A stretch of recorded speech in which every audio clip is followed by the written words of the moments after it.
আর আমাকে কোথাও শাকসবজি তুলতে যেতে হবে না, সব একটা ছাদের মধ্যেই পেয়ে যাচ্ছি। এই যে দেখো কতগুলো শাক হয়েছে ছাদে, এটাই আজকে রান্না করব। আমাদের ছাদে কি কি না আছে, সব রকমের ফুল থেকে শুরু করে শাক সবজি সব কিছু আছে। চলো তোমাদেরকে একটা একটা করে দেখো। ফল গাছ, যেটা আমার সব ভিডিওতেই দেখেছো তোমরা, এখনো পাকেনি, পাকতে একটু সময় লাগবে। আগে যে ফলগুলো ছিল ওইগুলো। আর এটা হলো কমলা লেবু গাছ, অনেক ছোট আছে এখনো, এগুলো বড় হয় কিনা জানি না, আগের বছর ছোট ছোটই হয়েছিল। হচ্ছে জাম গাছ, এখনো বড় হয়নি, ছোটই আছে।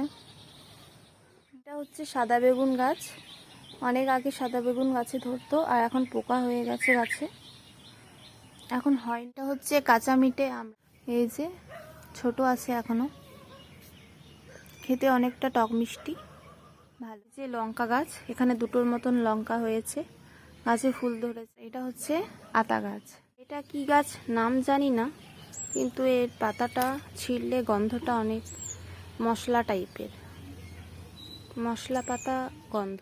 তো মৌসুম্বি লেবু গাছ, তোমরা আমার আর একটা আগের ভিডিওতে দেখেই নিয়েছো, কিন্তু এটা কি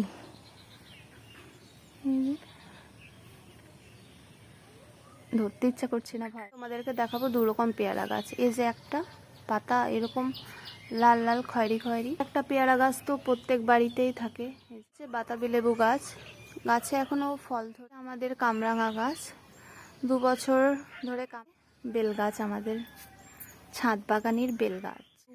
এই লেবু গাছে প্রতিবারই লেবু হয়। পেয়ারা গাছ, এটাতে কোনোদিনও পেয়ারা ধরেনি, আগেরবার ফুল হয়েছিল, ফুল সব পড়ে গেছে।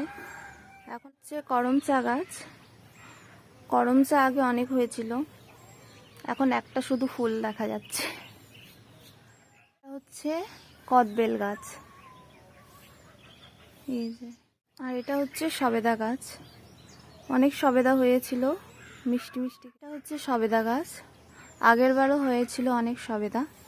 এই সবেদাটা গোল গোল, এর ফলটা একটু অনেক বড় বড়, গাছের ফলগুলো একটু লম্বা লম্বা আছে। আর একটা সবেদা গাছ, ওগুলো একটু ছোট ছোট হয়। আর এটা হচ্ছে পুদিনা পাতা গাছ, এর গন্ধটা আমার অতটাও ভালো লাগে না, কিন্তু এটা শরবত বানানোর কাজে লাগে। আর এটা হচ্ছে উচ্ছে গাছ, এই গাছের উচ্ছে রান্না করে খেয়েছি, তোমরা আমার আগের ভিডিওতে দেখেছো যে ফুল ধরেছে উচ্ছে গাছে। কামরাঙা গাছ মনে হয় এখনো কামরাঙা ধরেনি, কিন্তু এখন ভিডিওটা বন্ধ করে দেখি যে এই যে একটা ছোট কামরাঙা হয়েছে। আর একটা দেখাচ্ছি, কোথায় গেল, হারিয়ে ফেললাম। এই যে ওই কামরাঙা গাছ, কামরাঙা গাছ বলছি, কামরাঙা এখন একটু ছোট আছে, বড় হলে। আগে আমি জলে চিয়া সিড ভিজিয়ে রেখেছিলাম, আর খেতে না ভুলে গেছি, ব্যাস সব নষ্ট হয়ে গেছে।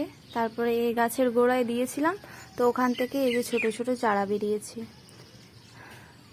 কি সুন্দর লাগছে দেখতে, আরো বড় হলে আরো ভালো লাগবে দেখতে। যা, আমার টাকাটা জলে গেল।